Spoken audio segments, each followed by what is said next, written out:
Okay, this is we're Derech Tevunot. Welcome everyone, and this is Derech Tevunot was written by the Ramhal of Moshe Chaim Luzzato. He has a very organized mind, and he made a point of organizing the structure of the beit, the dialectic in the Talmud.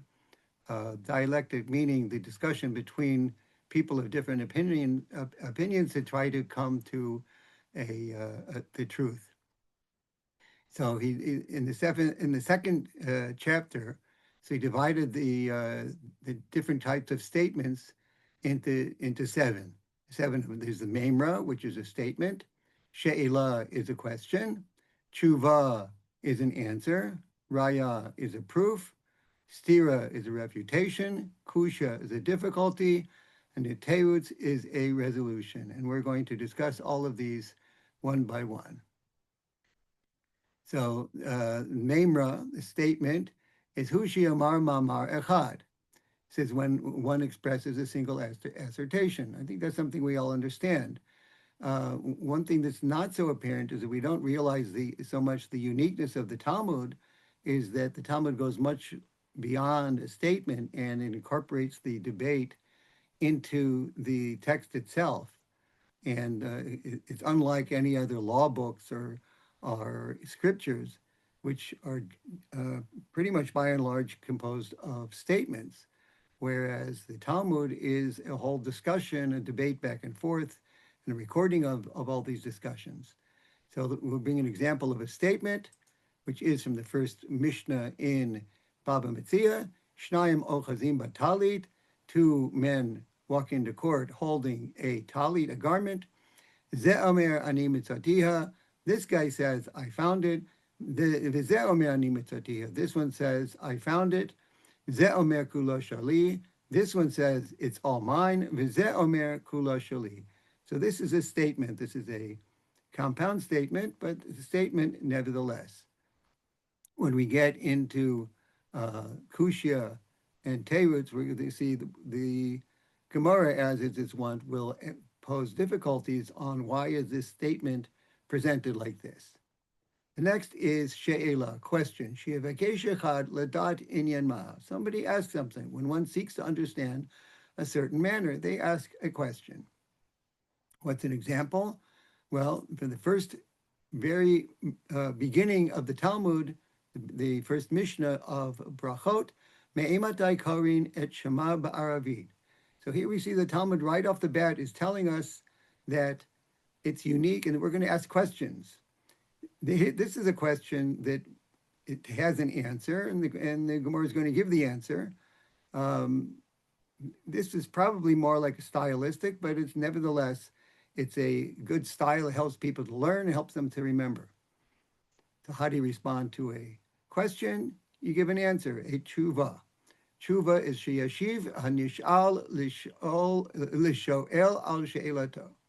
So when the one questioned replies to the questioner, he gives an answer.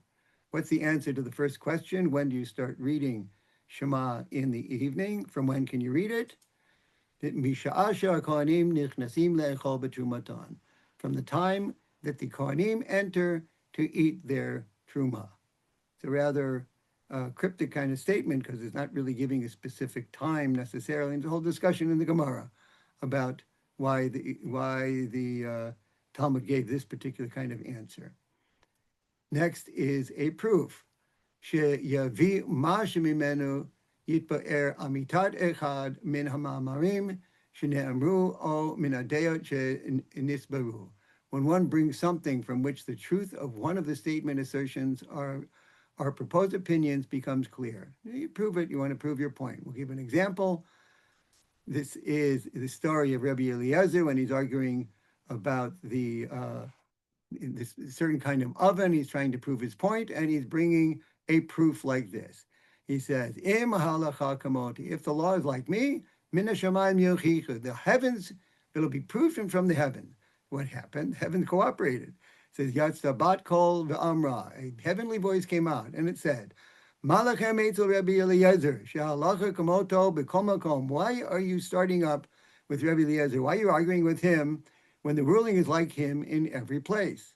So he thought this was the best proof you can have, the highest authority from the heavens.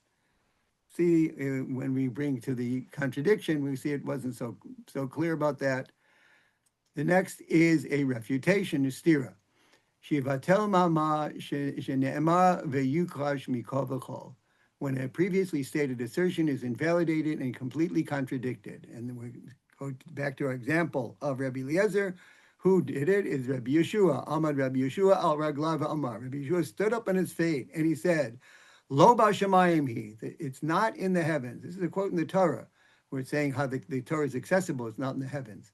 So the Gemara asks, "My lo b'shamayim he." What does he mean? Is lo b'shamayim he? Amar Rabbi Yirmiyah. Shekavar nitna Torah mehar Sinai. Rabbi Yirmiyah says the Torah was already given in Mount Sinai.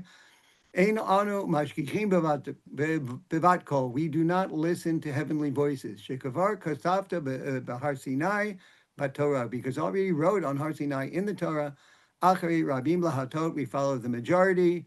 So your proof is no proof.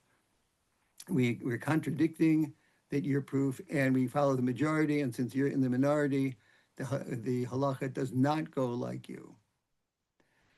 Next is kushya.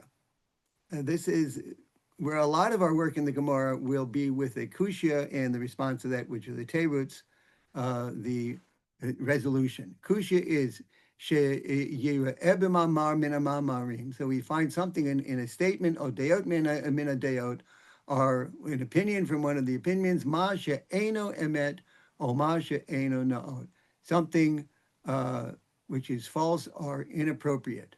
So what would be an example? So we're going back to our first Mishnah in Baba Metzia, and the Gemara starts off asking proposing a difficulty. It's saying, Lama lila mitna ze omer ani mitzatiha, v'ze ani mitzatiha. Why did the Mishnah state it in such a way that we make this double statement like this? That this one says I found it, and that one says I found it, and then we double that and say, ze omer kula shali, v'ze omer kula shali. This one says it's all mine, and that one says it's all mine. It says, litnei chada, just teach one of those statements. We don't need both of them. We don't need the Mishnah to go listing all kinds of things. One statement is enough. And okay, so that is the difficulty proposed here. How do you respond to a difficulty? Is a teru, it's a resolution. It says, Sheyitaretz min hamamar asher huksha alav o min hadeya. When one resolves what was questioned or difficult, whether regarding an assertion or an opinion. So what is the teruts of that first kasha? So the Gemara answers, chada katani. It really is teaching one statement here. What is it? Each person says, ze omer ani mitzati habikula shali. Each person says, I found it and it's all mine. V'ze omer ani mitzati habikula shali. And the second one says, I found it, and it's all mine. That's how we resolve that. And of course, the Gemara will go on to ask, propose more difficulties with this, and it will come to a conclusion, and then we'll have a different way of looking at the Mishnah. But this gives us a little bit of a taste and a little bit of an idea of how to look at all the statements and the dialectic statements in the debate, how these statements can be classified. And so just to go over what are the 7 parts of the discussion is Memra, statement, She'ela, question, Tshuva is an answer, proof, Araya is a proof, Stira is a refutation or contradiction, Kushya is a difficulty, and Teretz is a resolution of the difficulty. In a later tape, we're going to explore the Ramhal in the 9th chapter of Derech Tevunot, divides each one of these into several parts, and we will go through all the various parts of that. So if you have any questions, you can contact me. This is my email, ykornfeld@gmail.com. Thank you for your attention.